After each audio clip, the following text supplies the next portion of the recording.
We're in Clovis, California. We just finished installing a garbage disposal here. 1/3 horse Badger 100 provided by the homeowner.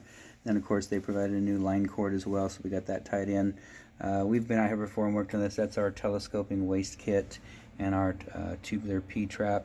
And so we just checked all the connections and make sure that they're tight, got it all put back together. And then, of course, basket strainer, the last time we were here, we installed that, tightened down that nut. I think they had someone work on it a little bit while we weren't here. So we just replaced the whole mounting flange. They had it in pieces when we got here, so we just took brand new mounting flange, brand new putty, got that mounted, disposals mounted. That's capped off temporarily. What you've got, normally there's a knockout plug in there for dishwasher discharge, and they're going to install one.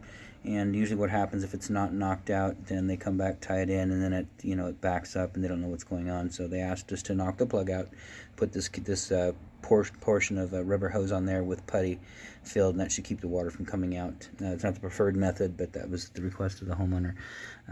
Everything else is, it's fine back there. This faucet, I think we looked at it last time we were out here, it's moving around pretty good, but it's got a large plastic nut on it that we've used these once, and that nut is a train wreck, and the whole faucet falls apart. So we're not going to touch that just because it's not our faucet, and we don't want to play around with that.